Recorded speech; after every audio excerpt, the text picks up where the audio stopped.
The House will come to order. Members will be at their seats. The clerk has opened the roll. You may record your presence. Please rise and give your attention to our guest chaplain, Pastor Rob Self, Topeka Lakeview Church of the Nazarene, followed by the Pledge of Allegiance, led by Representative Vaughn.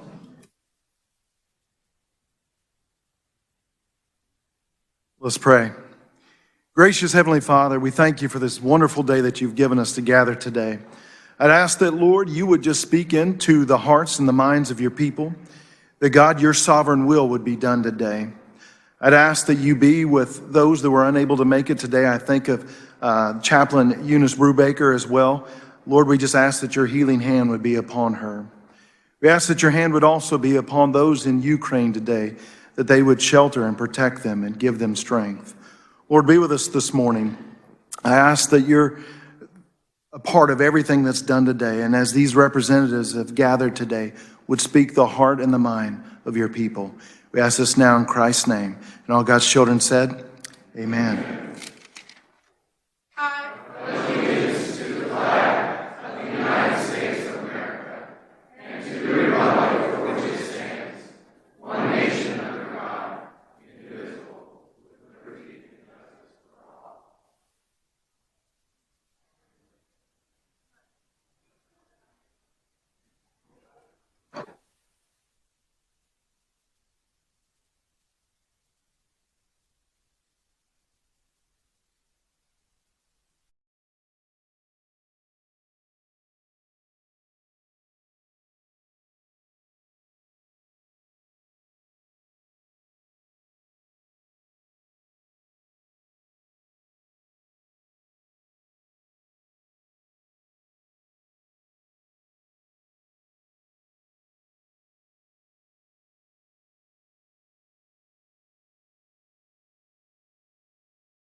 Has every member had the opportunity to record their presence? The clerk will close the roll and record the attendance.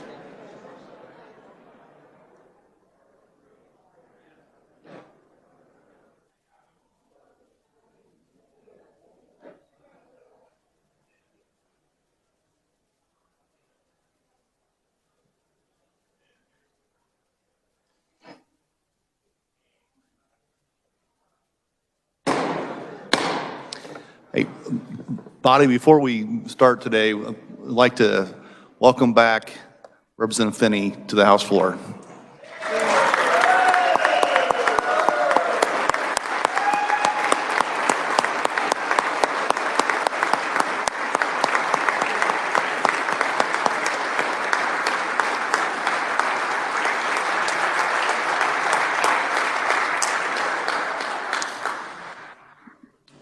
It's great to see you. The Speaker recognizes Representative Lynn on a point of personal privilege.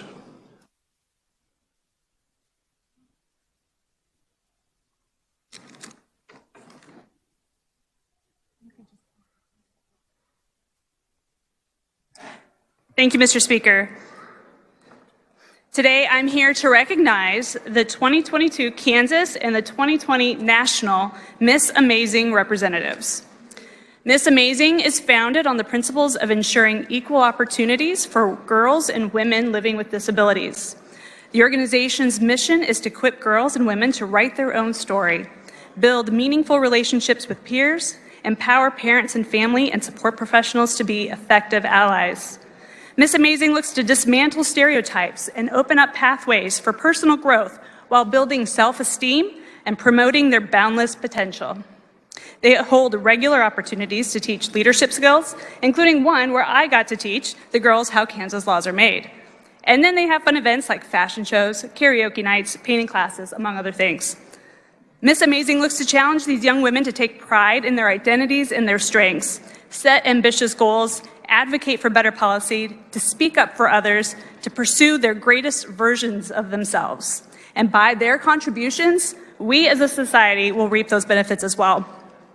Every year, Miss Amazing holds their annual Amplify event, and I was privileged to be a judge in 2020. And today, I'd like to honor our crowned Kansas and National Miss Amazing representatives. Isabella Colross is our 2022 Miss Amazing Kansas preteen. She's from Gardner, and the most important thing for her is to accept others for who they are and knowing she can do anything she wants regardless of her disability. Jennifer Jennings is our 2022 Kansas Miss Amazing teen from Overland Park. Jennifer hopes to attend Calvary University and would like to have her own ministry where she can help people with disabilities of all ages find their courage and inner strength to amplify their voices. Autumn Bertels is our 2022 Kansas Miss Amazing Junior Miss from Lawrence, and she loves informing and advocating for people with disabilities. She's also currently a student at KU where she's majoring in engineering. Sarah Pedig is our Kansas Miss Amazing Miss from Shawnee. Sarah works at Chick-fil-A and is part of an inclusive dance team and cheer squad. Sarah spends her spare time volunteering for Children's Mercy. And Shirley Cook is our current senior miss from Olathe. Shirley loves to educate others about sharks and their importance. She lives independently with her cat and is currently engaged in planning her wedding. And I am lucky to call her my constituent. In addition to these state representatives, Kansas is proud to have 2 National Miss Amazing representatives. Abby Martin is a 13-year-old resident of Chanute and is now the National Miss Amazing Preteen Queen. Recently, her disabilities have become more challenging, from being a competitive dancer to using her wheelchair more frequently. But even through these circumstances, she continues to help others regardless of her own challenges. She visits nursing homes to comfort those with dementia, collects items for the homeless. She advocates for others because she believes everyone deserves to be treated equally and fairly. And Christiana Guerrero is from Topeka, and she is the National Miss Amazing Teen. She's funky and spunky 20-year-old whose personality cannot be summed up. She loves bringing everything she is to everything she does and brightens every day to those around her. She lives life boldly being herself while encouraging and engaging with everyone she meets. Christiana is putting together the first Disability Pride Parade that she hopes to hold in Topeka in July.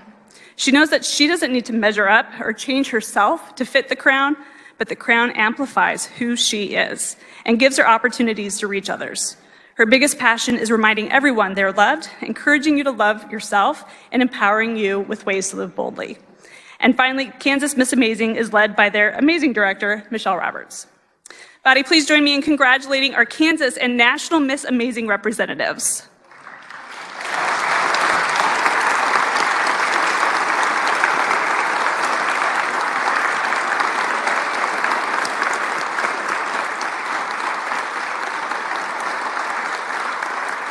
Thank you, Mr. Speaker, and I'd like my remarks to be spread across the journal. Without objection, so ordered.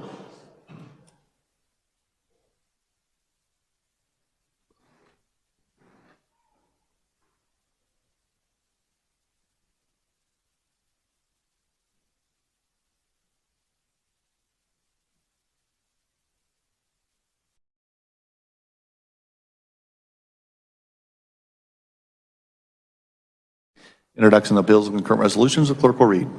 House Bill number 2737 by the Committee on Federal and State Affairs, an act concerning reapportionment relating to state representative districts, providing for the reapportionment thereof. House Bill number 2738 by the Committee on Taxation, an act concerning sales taxation relating to countywide retailer sales tax, discontinuing an Atchison countywide retailer sales tax, allowing counties to decide whether to apportion revenue between the county and cities located therein. Messages from the Senate. The clerk will read. Senate non-concurrence and House amendments to House Substitute Senate Bill 286 requests a conference to appoint Senators Warren, Wilburn, and Haley as conferees on the part of the Senate, announcing passage of Senate Bills 403 and 507. Senate Bill number 403 by the Committee on Assessment and Taxation, an act concerning sales and compensating use tax relating to city and countywide retailer sales tax, Wilson County election and rates. Senate Bill number 507 by the Committee on Federal and State Affairs, an act concerning open records relating to disclosure of records under the Open Records Act, continuing in existence certain exceptions to disclosure. Speaker recognizes Majority Leader Hawkins for motion to accede. Thank you, Mr. Speaker. The Senate did not concur in the House amendments to Senate Bill 2. I move the House accede to the request of the Senate and that a conference committee be appointed. You've heard the motion. All in favor signify by saying aye. Aye. Opposed, no. Motion carries. As conferees as part of the House, the chair appoints Representative Barker, Umberger, Blue, and Ruiz. Majority Leader Hawkins. Thank you, Mr. Speaker. The Senate did not concur in the House amendments to Senate Bill 421. I move the House accede to the request of the Senate and that a conference committee be appointed. You've heard the motion. All in favor signify by saying aye. Aye. Opposed, no. Motion carries. As conferees as part of the House, the Speaker appoints Representative Stephen Johnson, Croft, and Neighbor. Majority Leader Hawkins. Thank you, Mr. Speaker. The Senate did not concur in the House amendments to House substitute for a Senate substitute of Senate Bill 286. I move the House accede to the request of the Senate and that a conference committee be appointed. You've heard the motion. All in favor signify by saying aye. Opposed, no. Motion carries. As conferees as part of the House, the Speaker appoints the law firm of Patton, Ralph, and Carmichael. Introductions of resolutions and House resolutions, the clerk will read. House Resolution Number 6024 by Representative Schreiber, Amix, and others. A resolution congratulating and commending the 2020 and 2022 Kansas Master Teachers.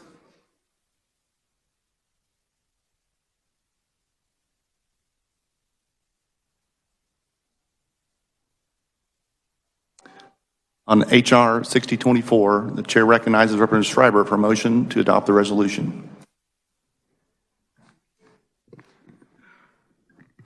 Thank you, Mr. Speaker. Today, I'm honored to introduce the 2020 and 2022 classes of Kansas Master Teachers. We were not able to honor the 2020 class due to the pandemic, and the pandemic also caused the cancellation of the teacher selection in 2021. The Kansas Master Teacher Program was established in 1954 by the Kansas State Teachers College, now called Emporia State University. The recipients of this award are selected by a 10-member committee, and since 1980, Bank of America has pledged more than $100,000 to permanently endow this program. Additionally, in 1984, the Black family of Broken Bow, Oklahoma, established an endowed chair for Kansas Master Teachers. The fund provides a stipend to bring 2 master teachers to Emporia State for several days so they can share their teaching experiences with education students. By taking the time to give back, these master teachers strengthen the teaching profession and serve as role models for the new teachers. The class members are, for 2022, Andy Battenfeld, physical education teacher, Emporia in Village Elementary. Melanie Hammond, chemistry physical science teacher, South High School, Salina. Karen Stolman Henderson, math and engineering teacher, Northwest High School, Blue Valley. Sarah M. Hoff, social studies teacher, Dodge City High School, Dodge City. Gina Johnson, 4th and 5th grade teacher, O'Laughlin Elementary School, Hayes. Brian Scruggs, instructional coach, Sites Elementary School, Geary County. Barbara Tholen, journalism advisor, graphic design teacher, Lawrence High School, Lawrence. And for 2020, Hillary Barzewski, 1st grade teacher, Cottonwood Elementary School, Andover. Holly Bright, kindergarten teacher, Grandview Elementary School, El Dorado. Justin Hickey, 7th grade physical education teacher, Comanche Middle School, Dodge City. Erica Huggard, biology health science teacher, Emporia High School in Emporia. Eunice Izizaga, 2nd grade teacher, Pleasant Valley Elementary School, Wichita. Vicki Marcosi, art enrichment reading and writing grades 2 through 5, Oakdale Elementary School in Salina. And Kathy Wagner, English teacher, Hayes High School in Hayes. I just want to share the words of another great teacher named Barbara Morgan. Ms. Morgan is better known as the backup teacher to Krista McAuliffe, the teacher on the Challenger mission that ended in disaster. Ms. Morgan began her teaching career on a reservation in Montana. She was selected as the alternate for the Challenger mission in 1985. She later became a full-time astronaut, and when she finished her space career, she continued to teach at Boise State University and condensed her philosophy on teaching with these words: reach for your dreams. The sky is no limit. We recognize our master teachers this morning, but every school day there are teachers across Kansas urging their students to reach for their dreams. The 2020 and 2022 classes of master teachers are in the East Gallery today, and I ask them now to stand and be recognized. Please help me congratulate them.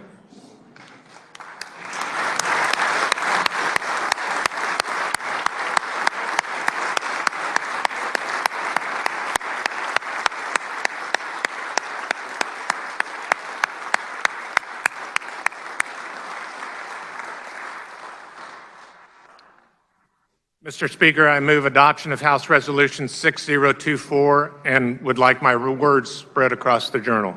You've heard the motion. All in favor signify by saying aye. Opposed, no. The motion carries. The resolution is adopted. And without objection, so ordered. Announcements. Representative Woodard.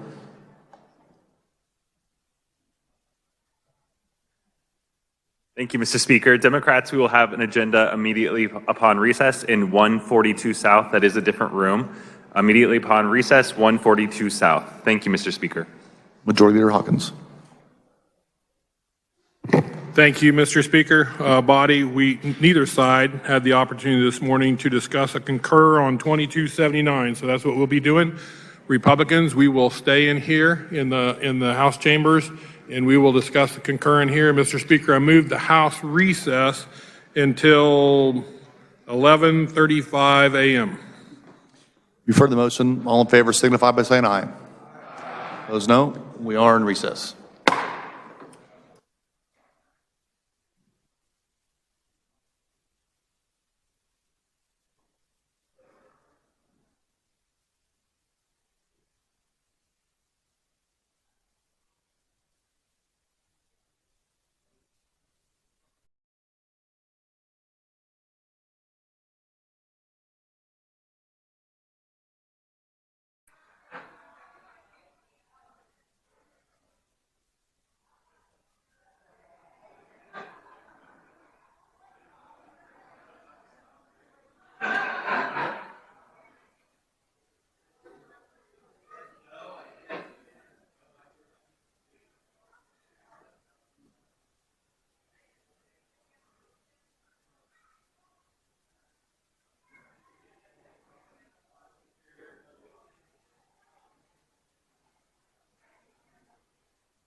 House will be in order.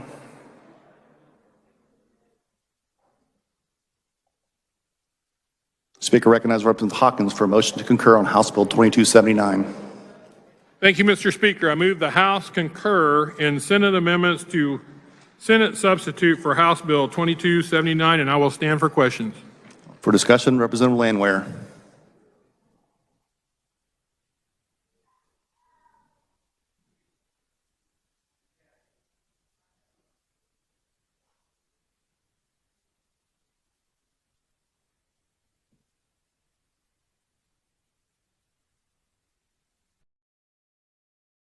Thank you, Mr. Speaker. I would like to make a substitute motion not to concur on Senate sub for House 2279.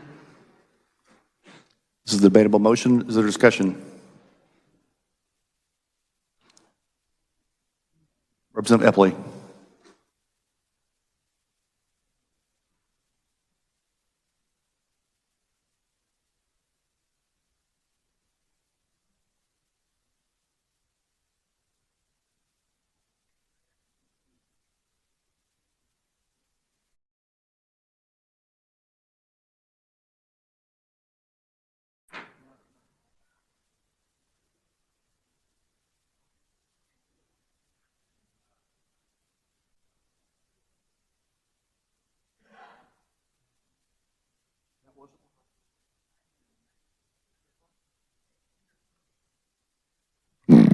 Thank you, Mr. Speaker. This is sort of the uncorked APRN bill, I guess, so to speak, as we'll call it, for those of us that have been around for the other issues related to uncorked Kansas. I do think it's smart to send this back to committee for some more work, and I would ask your support of that. Thank you very much. Representative Kelly.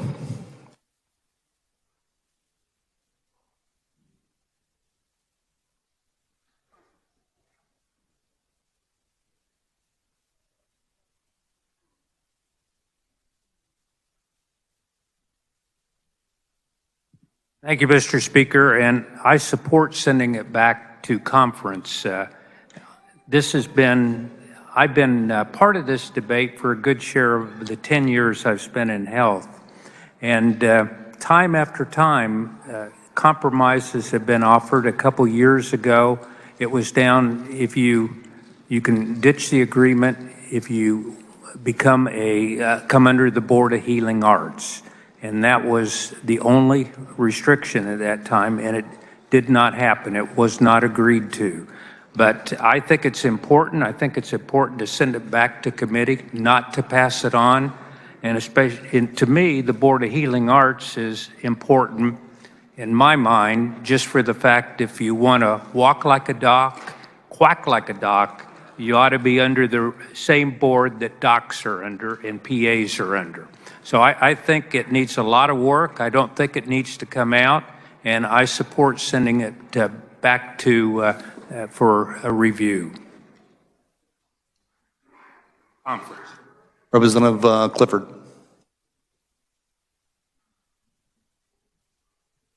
Thank you, Mr. Speaker. I also feel that this should go back to committee.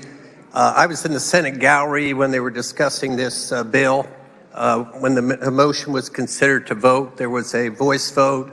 I thought the ayes had it, and there was a rapid gavel before division could be called. So I think it was a slam dunk push through process. We did not see regular order in the Senate. I think we deserve to go back to committee in the House, and I will be voting for this. Thank you. Representative Blex.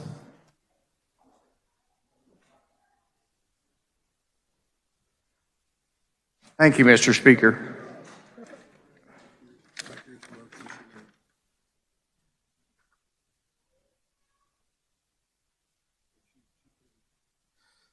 Okay, I'll ask her that.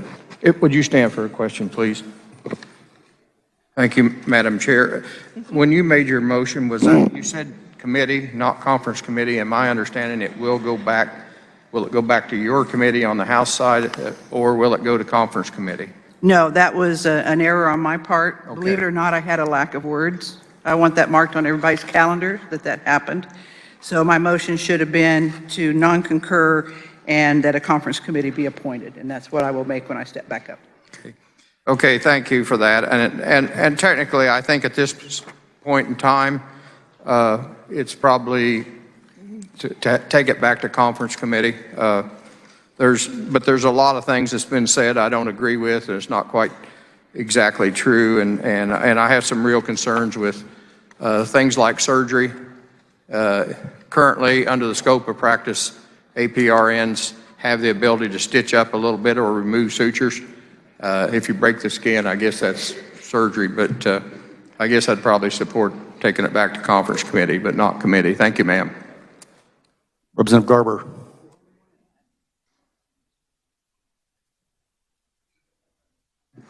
Thank you, Mr. Speaker. I do not support sending it back to the conference committee. I think we need to concur with this bill and let the APRNs do what they can do. And we're hearing all this frightful stuff happening. My caregiver is an APRN. My previous caregiver 2 years ago was a doctor. I disagreed with some of the things that happened between him and my family, and we changed to an APRN. First I had a male, now I have a female. And I fully trust what they do and say, and if I don't trust, I can question them. It's unfortunate that we live in a society today that does not allow you to question your caregiver. If they're the law, just like the Supreme Court, right? We should be allowed to have control of our bodies.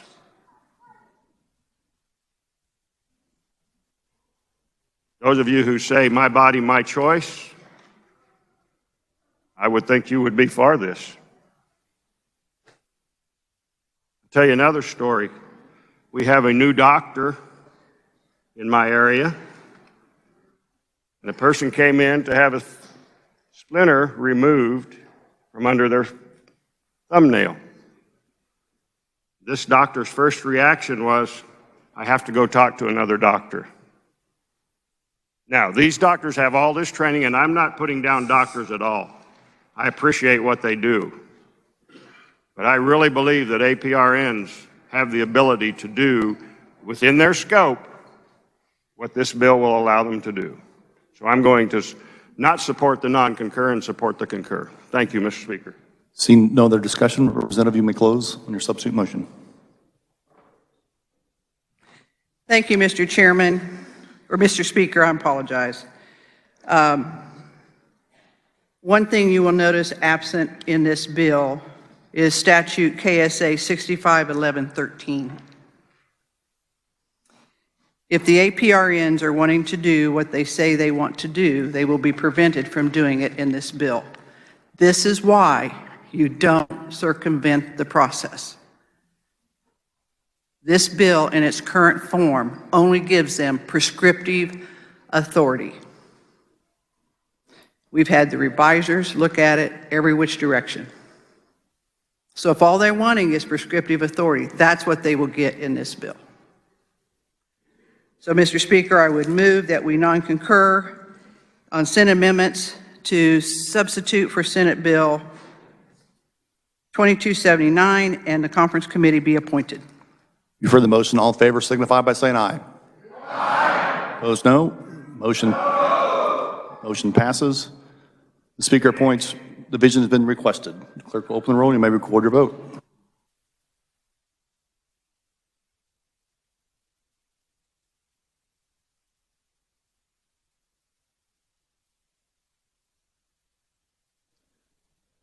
The clerk will close the roll. 91 voted in favor, 26 against.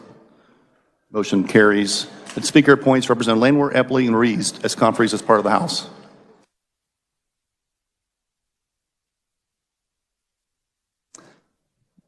Speaker recognizes Majority Leader Hawkins for motion to resolve itself to the Committee of the Whole. Thank you, Mr. Speaker. I move the House resolve itself into the Committee of the Whole for the purpose of considering those items under the heading of General Orders. You've heard the motion. All in favor signify by saying aye. Aye. Opposed, no. The ayes have it. The motion carries. The Chair appoints Representative Highland to chair the Committee of the Whole.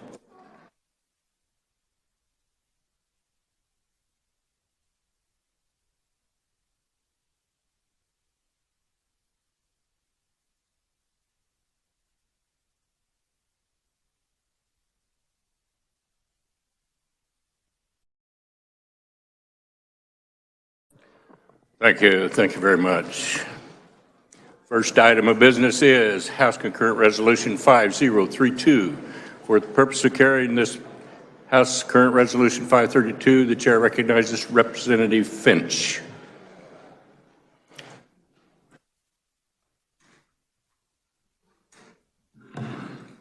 Thank you, Mr. Chairman, members of the body. I would ask the representative from Douglas County to join me.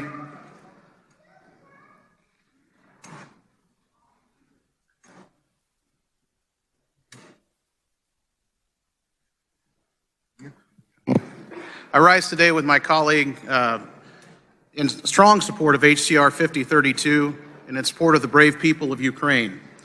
On February 24th of this year, the Russian army poured across the Ukraine's sovereign borders in an attempt to complete an invasion that they had been working on piecemeal for nearly 8 years. This act of tyrannical aggression was met with defiant courage by the people of Ukraine. Russian intelligence believed that they would fold quickly and the country would soon fall. They were wrong. The invasion of Ukraine is the largest military action in Europe since the close of World War II. It's in violation of international law and the norms by which nation states have conducted themselves since the Axis powers were defeated in 1945.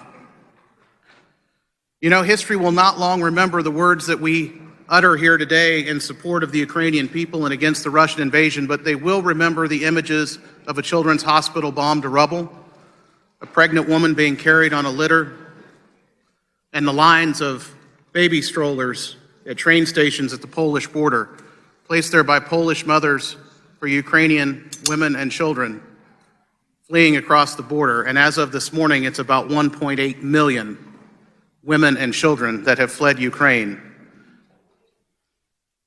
History will also remember the indomitable spirit of the Ukrainian people, taking up arms against a tyrannical invader and literally giving their lives to protect their homeland. May we all have that kind of courage if we are ever so tested.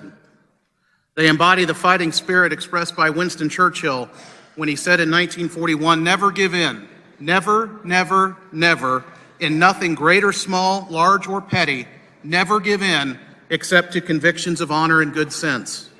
Never yield to force, never yield to the apparently overwhelming might of the enemy."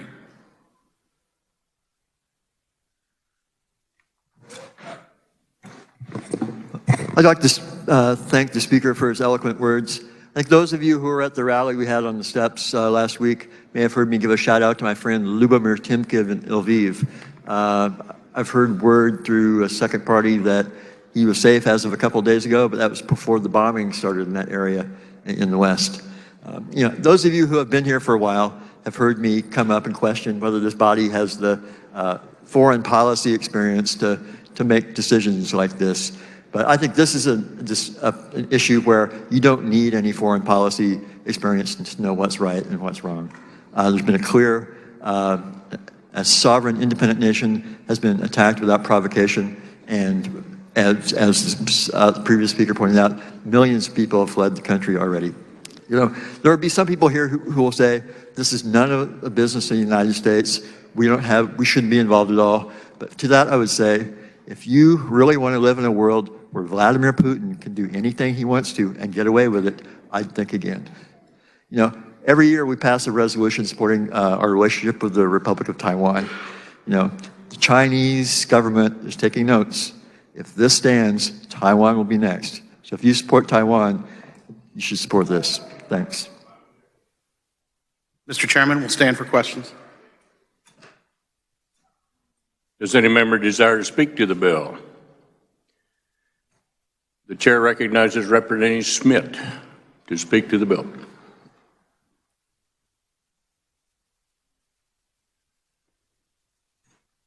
Thank you, Mr. Chairman. I want to thank the leadership for bringing this forward. This is a wonderful example of bipartisanship, and I want to thank those who attended the rally we held 2 weeks ago on the steps of the Capitol, and I especially want to thank the representative from Salina who spoke so eloquently. Ukraine is an independent country. My son was a UN elections observer twice in the last 2 elections in that country. They elected their leaders democratically. Those of you who were at the rally 2 weeks ago, heard from two KU students from Ukraine, Mykola and Alina. I would like to update you on the latest from those two. Mykola and Alina both have contacted me and are asking for help to get their families out of the country. Alina's grade school was destroyed, as she said, and both of their cities are now being attacked. Mr. Chairman, I rise in support of HCR 5032, and I hope this can be a unanimous vote. For further discussion, the chair recognizes Representative Lee.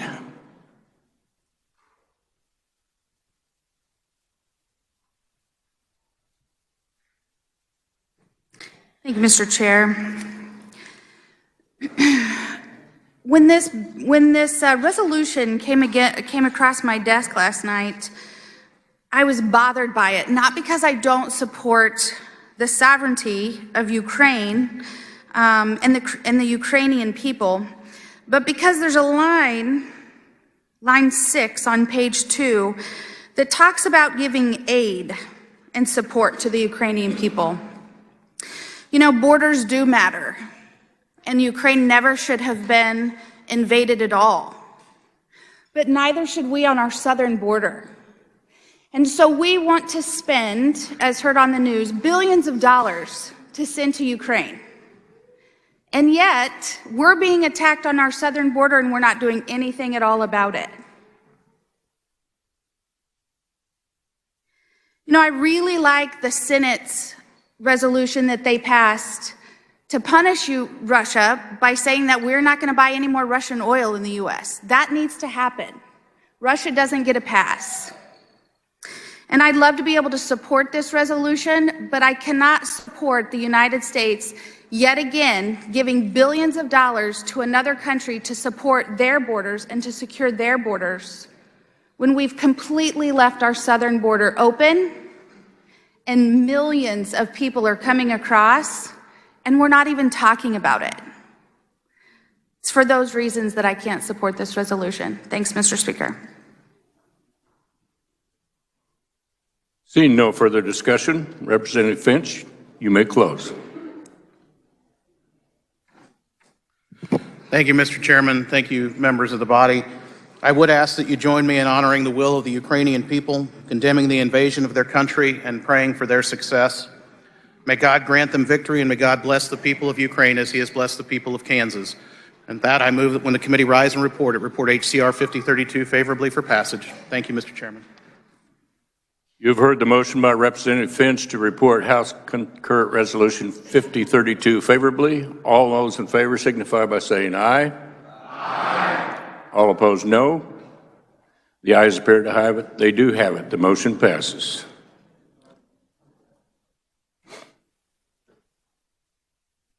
Our next order of business is House Bill 2674.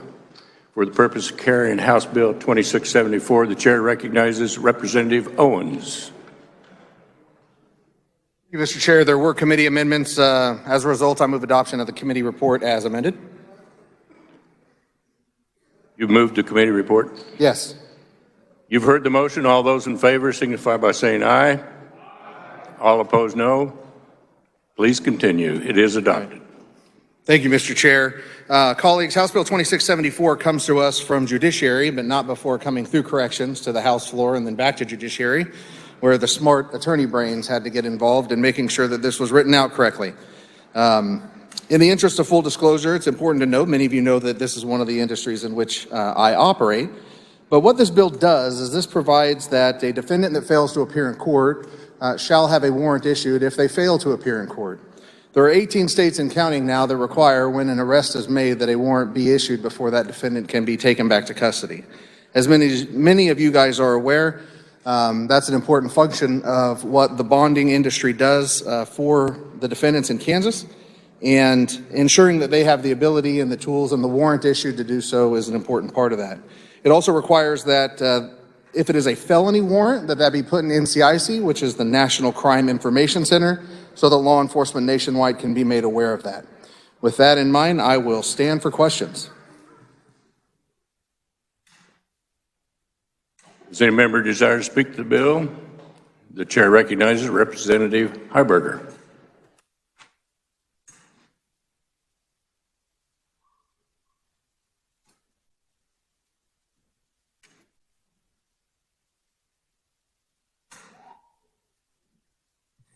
Thank you for your patience, body. I didn't intend to be up here on this bill today. I think the speaker did a fine job of explaining what it does. I do have a concern about it, though. I mean, as he pointed out, that now, if this bill passes, it will be a condition of release to waive one's right to extradition. And wrong bill. Wrong bill. Okay. Can you show me your notes real quick then? Sure. If you don't mind. Sure. Yeah, we did hear, and I understand the confusion. There was a bill that was introduced by Johnson County Sheriff's Department that required a waiver of extradition when a bond was posted. That is not part of this bill. This bill specifically deals with the requirement that a warrant be issued as a result of a failure to appear, and that if it is a felony failure to appear, that will be done, that'll be entered in NCIC within 14 days. It does state that if the defendant has been arrested outside of Kansas and the prosecuting attorney has declined to proceed with extradition, then there would be resolution that way. Well, sorry, I'm subbing and I didn't do my homework well enough. So I think the speaker did a fine job and I appreciate your patience. If there is no further discussion, Representative Owens, you may close. Sorry about that. Representative Carmichael is recognized.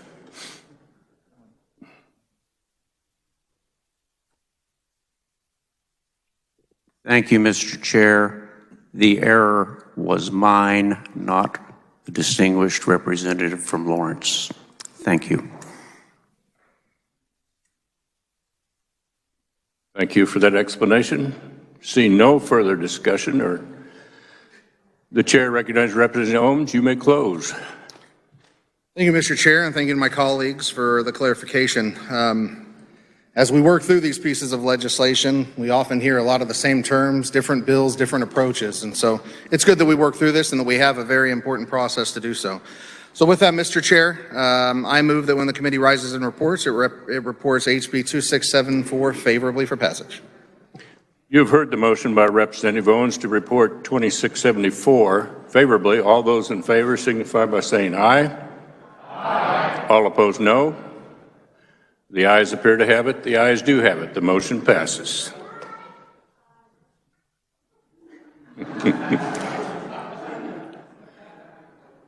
The next item of business is House Bill 2541. For the purpose of carrying House Bill 2541, the chair recognizes Representative Sutton.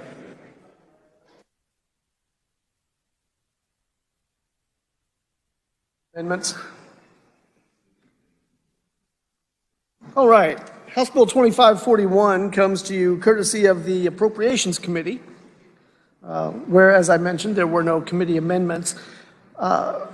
2541 would direct the amount going into the Judicial Branch Fee Fund from the driver's license reinstatement fees, Supreme Court docket fees, District Court docket fees, marriage license fees, and judicial branch surcharge to now go through the State General Fund.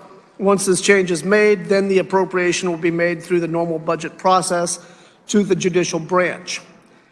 The thought process behind this is that, first off, understand that the majority of the judicial branch budget is salaries and wages.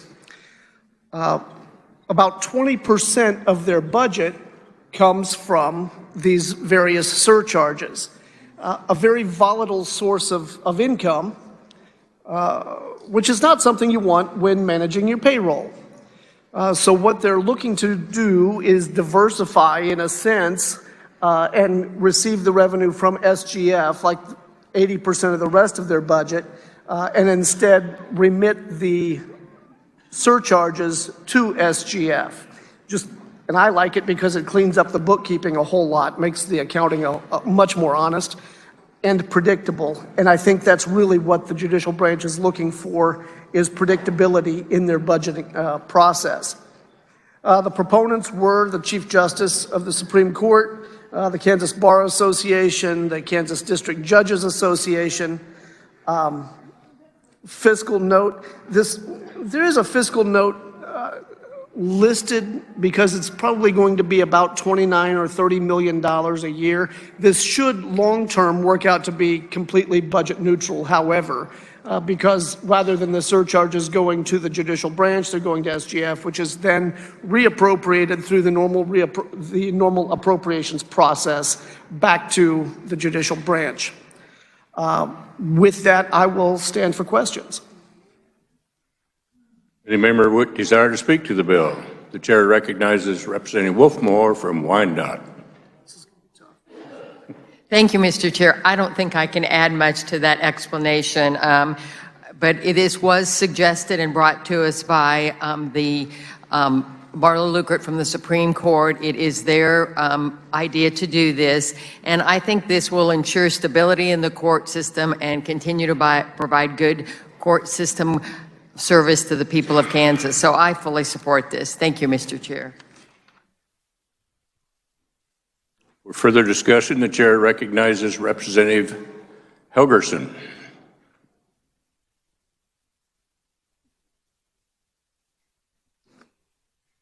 I was asked a couple times to be a little bit more calm and patient down here, so I'll try to do that first of all.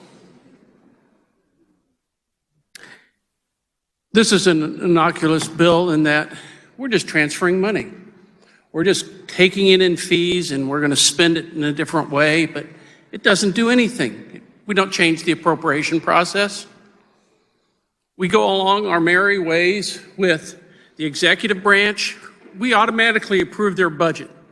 The legislature, we automatically approve their budget. Judiciary, now we're in the process of accepting and reinforcing exactly what they're saying to us. Now, in 40 years of watching the budget, I've never seen the judiciary ever come in and say, we got to cut our budget. We're being more efficient. What we have always seen is more and more increases. And I know we have to have it, and I know we need it. This bill, this way of getting fees, has been an automatic check to legislators to say, wait a minute, are these fees going to take care of the judiciary that we want, or are we raising the bar of costs for the judiciary? If we're not asking those kind of questions and asking whether or not we are being efficient or they are being efficient, it will continue to rise. And I hear many people talk about the need for efficiencies and running it like a business. You know, I heard the Judicial Budget Committee say that to do what they need to do in the budget bill that was passed by the Appropriations Committee, they only needed 29 people rather than the 58 the governor and the legislature has so far approved. They can't do it, though, because we have a restriction on one judge per county. But in 40 years, the judiciary has never come in to say, let's be efficient and let's eliminate that, because we can get by doing it a little different way. You know, this is kind of a little bit of, in-house baseball, in that if you're not on the Appropriation Committee, you don't pay it as much attention. But what happens is you grow this budget by $2 or $3 or $4 or $500,000, and most of you don't even pay any attention to it. This year, when you add in the state general fund spending and the spark funding that we're going to do, only a few people are going to be allowed to make, we're going to go over $10 billion in funding that we're going to spend or authorize. That is a first in our state. $10 billion that we're going to spend rather than putting it away or putting it for tax reduction. Some people will say, oh, a lot of this is just one-time money. Well, one-time money becomes permanent spending. You have the choice now and in the future whether or not you're going to spend it for a sales tax reduction for food, or for more spending for the judiciary, or whether or not you're going to say the taxpayers need to have a break. This won't matter in the long run, whether or not we give it to the legislature to appropriate in fees or in state general fund, except that. You know, I remember a couple years ago, we had a constitutional amendment being proposed that we should control the state spending by a constitutional amendment. You remember that? The state chamber was here saying, that's the way we'll control spending. That's the way we'll get a handle on runaway inflation and spending in the state capitol. And I came down here and I said, we don't need that. We don't need to have a constitutional amendment. What we need is 63 men and women that'll say no. And I'm still looking for 63 for this session.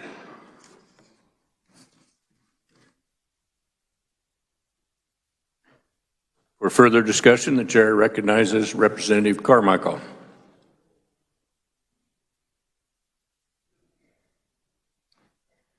Thank you, Mr. Chair. I rise in strong support for HB 2541. You know, I respect and I like my colleague from Eastboro, and I appreciate the work that he does on the Appropriations Committee, I think it is. But in this instance, he's wrong.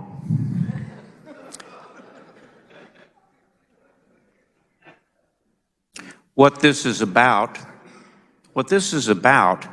is reducing docket fees. During the troubles that we've had over the past 10, 12 years with our budget, in order to keep the courts open, we had to raise docket fees because the money was not there from taxes to keep the doors open. And so very reluctantly, the court came to us and said, if you can't keep the doors open out of the state general fund, we've got to raise docket fees. And some of us very reluctantly voted for that, knowing that it was the wrong thing to do. Why is it the wrong thing to do? It's about as regressive a tax as you could ever impose on somebody. Go get yourself a traffic ticket sometime and compare the fines with the docket fees. I think in most instances you will find that you're paying more in docket fee than you are in fine. And that's because the money wasn't there. I heard my good friend from Eastboro's mention of efficiencies in the court. Roughly 90% of the court's budget is people. Courts don't buy trucks. Courts live in courthouses that for the most part are paid for by the county. Courts' money is spent on judges and clerks and court services officers, etc. So when you cut a judicial budget, you cut people, and you cut people who are necessary to keep the cogs of justice grinding. When my friend talks about efficiencies, perhaps he's not aware of some of the things that your courts have done over the past 10 years or so with respect to efficiency. For example, the Blue Ribbon Commission that was appointed by Chief Justice Nuss some years ago, and on which our distinguished friend and colleague, the former prosecutor from Finney County, served with honor and distinction, took serious steps to bring the courts into the 21st century so that there could be work sharing between a clerk or even a judge in one of those one judge per counties, and judges, say in Wichita, where you have 20, 25 judges, somewhere in that range now. In other words, cases can be assigned out across the state because they have the electronic system to make it happen. There's also electronic filing in Kansas. It's called e-file. The end result of that is that I can practice law just as well in Seward County as I can in Sedgwick County. I can practice law just as well from here in Topeka as I could practice if I was at home in Wichita. Those things were all accomplished long before COVID. And we are darn glad that those things were in place during the COVID emergency. My friend made reference to the one judge per county rule, and that the court had not shown up to say amend the statutes or the laws to get rid of one judge in every county in Kansas. Well, I don't speak for the court, certainly not, but I would speculate that the reason they don't do that is it's not their place. It's not their place to tell us that we should abandon a rule that has been our rule since 1861. It's been a strong preference of the legislature, particularly those in rural counties, that every county have a judge, a resident judge in that county. If you all want to change that rule, I'll probably stand with you. But don't criticize the court for not having changed the rule, because it's not their rule and it's not their place to tell us what to do. So I want to try to wrap this up, but I just want to make it very clear to you that this is certainly not a partisan issue. As you can see, my friend from Eastboro and I sit on the same side of the aisle, but we're on a very different side on this particular issue. So if you want to keep funding courts through docket fees, then vote this down.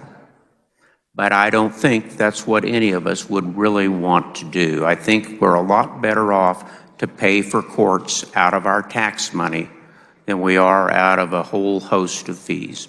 So I appreciate your time and consideration and ask your support for House Bill 2541. Thank you, Mr. Chair. Is there further discussion? Seeing none. Representative Sutton, you may close. Thank you, Mr. Chairman. There's been some discussion I didn't necessarily anticipate today, but some excellent points were brought up. I do think it's an excellent idea, particularly in light of the rollout of e-courts and e-filing, as well as the population shift, thus the crime shift that's going on in our state, that maybe one judge per county is reviewed. Former speaker was exactly correct that the court will never come and advocate for that because it's a policy decision. That's ours to decide, and they may weigh in on it if we ever float that idea, but it's a policy decision. It's not part of their budget. Speaking of which, we've also heard some discussion about increasing budget and increasing personnel, and this is the wrong way down the road. And those are valid points, valid discussion, not on this bill, but those are valid discussions that we need to have when we're working the budget. This bill touches none of that. This, as near as I can tell, is an accounting cleanup. We should be the ones appropriating the funds. We shouldn't rely on an agency to fund themselves through fees. That's a horrible practice when you're talking about law. Anyway, I could continue here, but I'm going to stop. I've put most of you to sleep. I get it. When the committee rises to report, I move that it reports HB 2541 favorably. Thank you, Mr. Speaker. Congratulations, Representative. You cleared the gallery.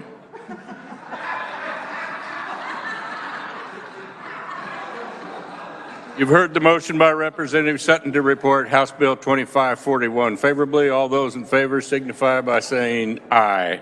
Aye. All opposed, no. The ayes appear to have it. The ayes do have it. The motion passes. The next item of business is House Bill 2676. For the purpose of carrying House Bill 2676, the chair recognizes Representative Clifford. Thank you, Mr. Chairman. There were minor technical amendments. I move adoption of the committee report on House Bill 2676. You've heard the motion. All those in favor signify by saying aye. All opposed, no. The motion passes. Please continue. House Bill 2676 was heard in the Local Government Committee. It was requested by former State Representative Jim Howell, who's now a county commissioner in Sedgwick County. It does two things.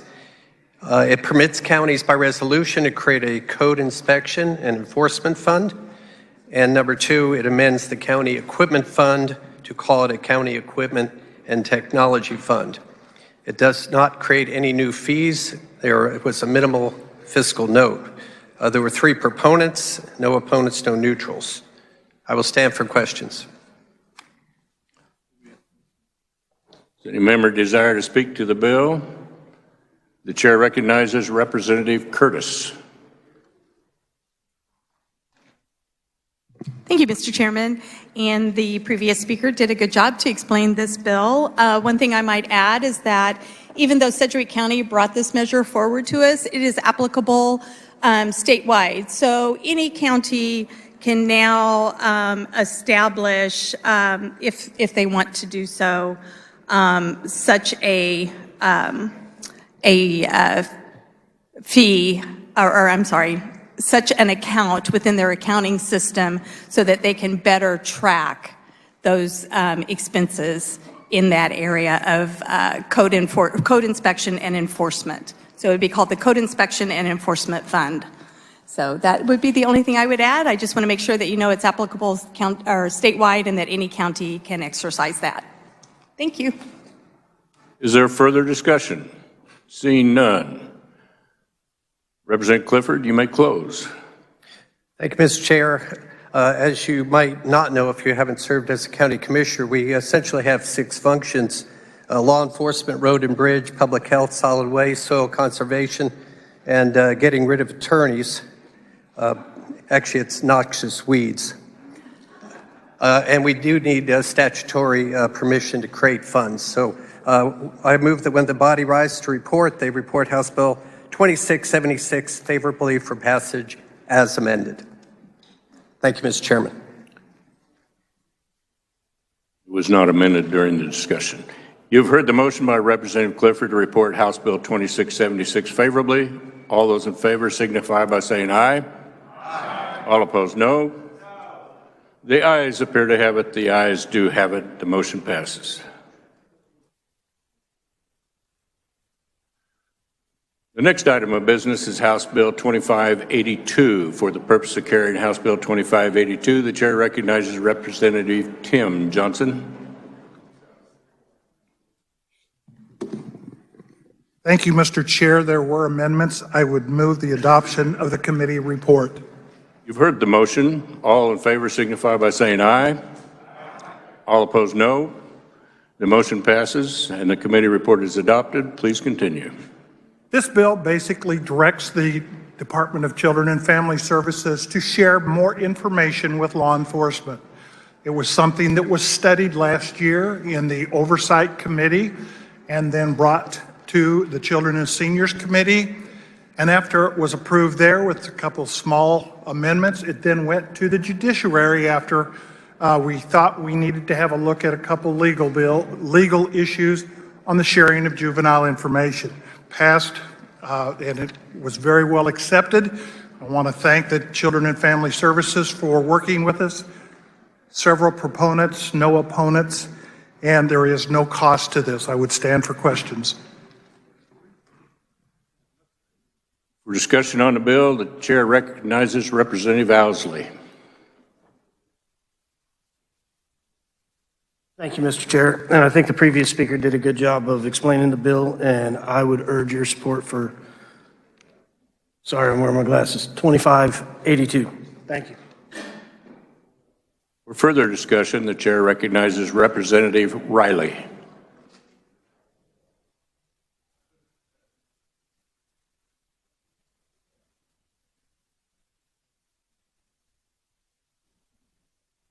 Thank you, Mr. Chair. Being a former teacher and therefore required reporter, and my wife is a marriage and family therapist, also a required reporter, we've always had a buffer between us and whoever was in charge of all of this. In this case, it's DCF. I think by allowing that information to be open of who the reporter was, we are losing that buffer. That information will come back and allow whoever maybe to take some kind of a challenge against us.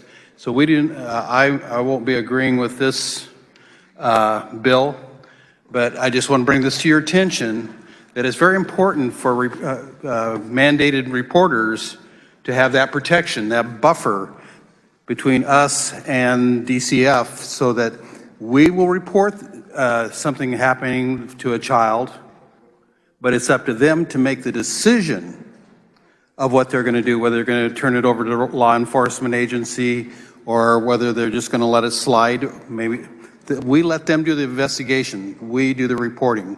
So we need that buffer. Thank you. Thank you. For further discussion, the chair recognizes Representative Watzinger.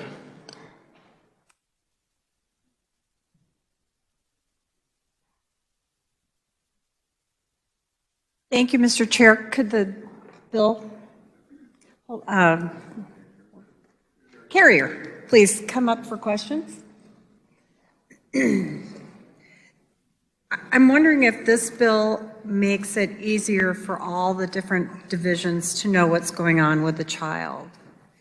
I've had problems with foster parents not getting any information about where a child is in the court and whether or not they couldn't find someone to take care of them. So I'm just wondering if this bill helps make everything clear for everyone involved. From the testimony that I have heard in my experience as a child abuse investigator, I see that it does this because it's going to now share that to those people who are having to make some very important decisions on, is that child in need of care? Are they in danger? And we do know that foster families are often the last to know about what is happening. So yes, I do believe that this bill will enhance that. And it will include the foster families in this chain of information, for sure. Can I just double check? Yes, absolutely.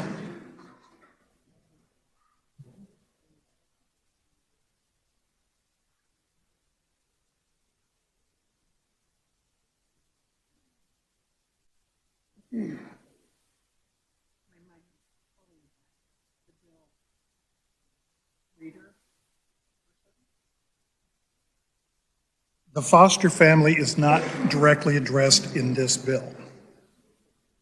This is relating more to the law enforcement. Okay, thank you. I do have a little bit of a problem. I think that there is a true break in communication with all the people that take care of foster kids. I don't think it makes sense to not include the very people who are trying to give some stability to kids. I had a friend who had a foster daughter. They have now adopted her after all of this, but the girl was in court and they didn't know what to do with where to put her. Never called the foster parents and said, can you take her back? Because she was in a different county. I think the most important thing we need to do for these children is to make sure that everyone that has a stake in this knows what's going on and we're following them from the beginning to the end and back again. I would like to see that added. Thank you. For further discussion on the bill, the chair recognizes Representative Helmer.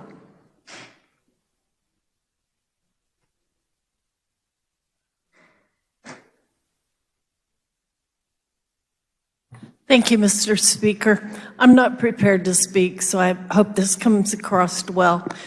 I'm going to tell you about what happened in Wichita. I'm a mandated reporter. As you probably remember, I've told you several times as a teacher. I was at a school in the vicinity of that school, and the school was Wichita. It was a school in Wichita, but there had been an SRO, which is a school resource officer, that was on patrol several times. And he had gone to a home. He had been called several times to a home. and with his partner. And this was probably about 3 or 4 years ago.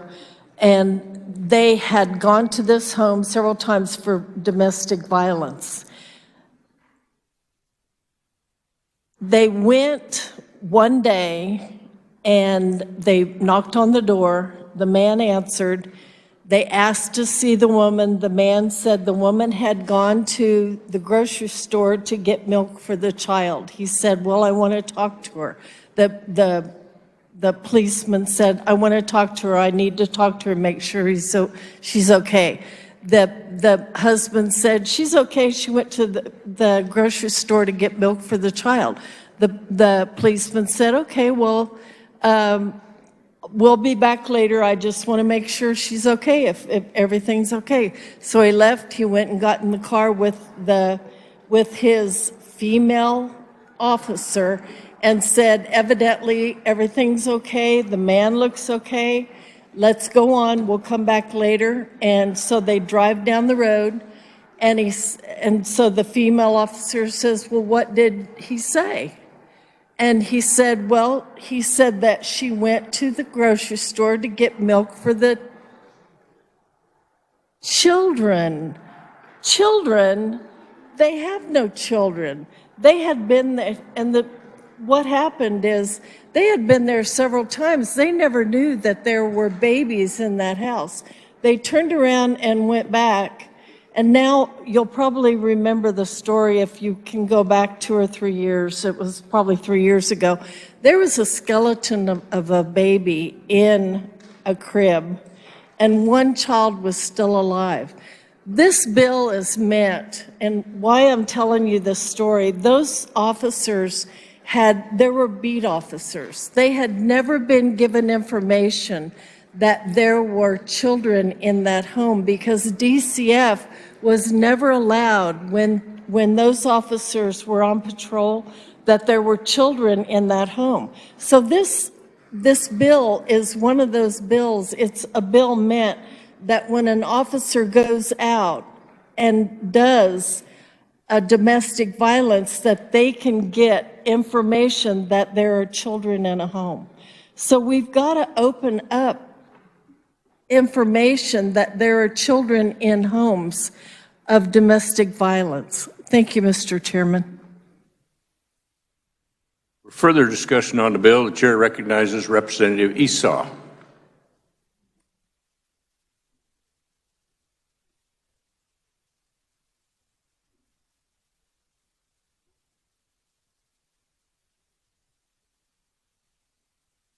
Could the carrier stand for a question real quick, please? So when this bill came up, I believe you serve on the committee, the joint or oversight committee that is looking into this where it came up. Is that correct? Yes, I do. And when the concern came up from law enforcement, I believe that a representative from the agency was in the room and was rather surprised to find out that the cooperation that we thought was in statute wasn't actually happening. That is correct. DCF was very surprised. And they immediately, pretty much within the day, went out and tried to work out a compromise so that we could have the two working together to cooperate to protect children. Most cooperative. I'm very impressed with their rapid action. Thank you. Thank you. I can understand some of the concerns about foster parents being informed about what's going on. I think perhaps we need to address that in some other legislation. It's not in this bill because this bill was very simple. It was about fixing a communication problem between agency and law enforcement. And no one wanted to not cooperate. We wanted to protect those folks that are mandatory reporters. We wanted to protect folks that were simply sharing concerns that they had so that they were not acted against in any way. I think some of the things that have come up kind of maybe perhaps confuse what the issue is with this bill. And it sounds complicated because it's legal and we're trying to make sure that all the I's are dotted and the T's are crossed, but it is a good bill. It will do good things for our kids that are perhaps in danger and will help us not duplicate efforts between law enforcement and DCF. So I do strongly encourage you to support the bill. Chair recognizes Representative Kincannon for further discussion.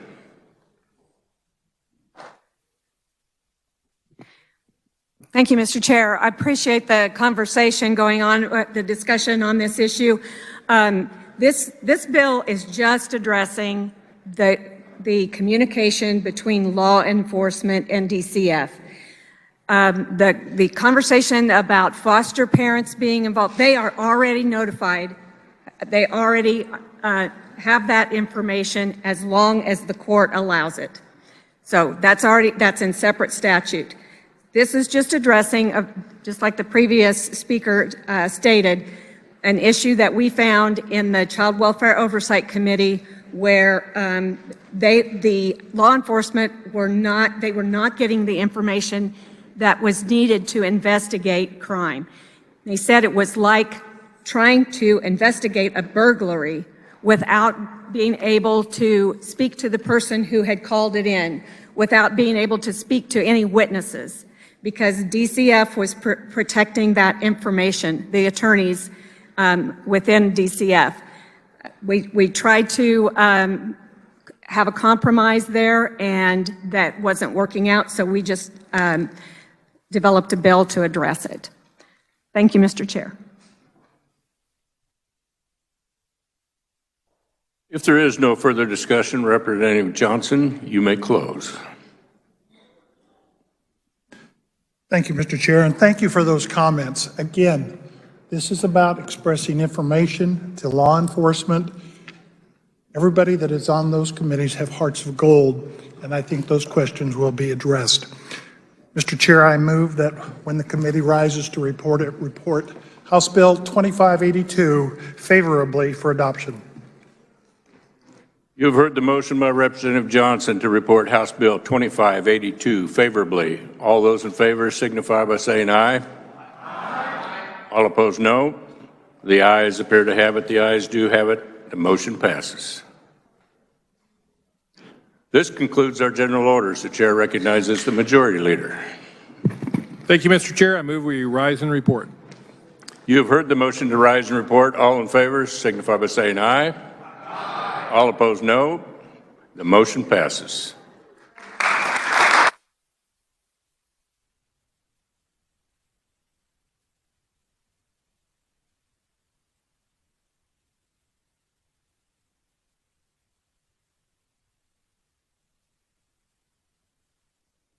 The clerk will read the committee report. Mr. Speaker, your Committee of the Whole recommends House Bill 2541 be passed. House Bills 2674, 2676, 2582 be passed as amended. House Concurrent Resolution 5032 be adopted. The Speaker recognizes Representative Highland for a motion to adopt the Committee of the Whole report. Thank you, Mr. Speaker. I move the Committee of the Whole report. You've heard the motion. All in favor say aye. Aye. Opposed, no. The ayes have it. The committee report is adopted. Reports of standing committees, the clerk will read. Committee on Social Services Budget recommends House Bill 2253 be amended. The bill be passed as amended. Committee on Insurance and Pensions recommends Senate Bill 399 be passed. Committee on Insurance and Pensions recommends Senate Bill 448 be passed. Committee on Health and Human Services recommends House Bill 2734 be passed. Committee on Health and Human Services recommends Senate Bill 200 be amended. The bill be passed as amended. Committee on Insurance and Pensions recommends Senate Bill 28 be amended by substituting a new bill to be designated as House Substitute for Senate Bill number 28 as follows. An act concerning insurance relating to the regulation of pharmacy benefits managers requiring licensure rather than registration for such entities, enacting the Pharmacy Benefits Manager Licensure Act, and the substitute bill be passed. Committee on Taxation recommends House Bill 2394 be amended. The bill be passed as amended. Committee on Appropriations recommends House Bill 2712 be passed. Committee on Taxation recommends House Bill 2724 be amended. The bill be passed as amended. Announcements. Representative Bill Clifford will replace Representative Samantha Potter Parshall on the House Taxation Committee for today, March 15th. The appointment expires at the end of the day. Representative Woodard for an announcement. Thank you, Mr. Speaker. Democrats will have agenda tomorrow morning at 8:30 in 152 South. 8:30 tomorrow in 152 South. Thank you, Mr. Speaker. Representative Barker. Thank you, Mr. Speaker. The American Legislative Exchange Council, or ALEC, is having a reception tonight at the Topeka Country Club from 6 to 7:30. All members of the House are invited. Thank you, Mr. Speaker. Are there any further announcements? Representative Wheeler. Thank you, Mr. Speaker Pro Tem. Colleagues, on the 21st of this month, I will be presenting to this body a request for a resolution recognizing the lifelong service of Representative Russ Jennings to the state of Kansas. This is nonpartisan. He was friends across the aisle. I am encouraging as many members as we can get to sign on as a sponsor for this. It will be at my desk back at 117 and thereafter in my office at 512 North with my OA. I appreciate your consideration. Thank you very much. Are there any further announcements? Seeing none, Speaker recognizes Majority Leader Hawkins.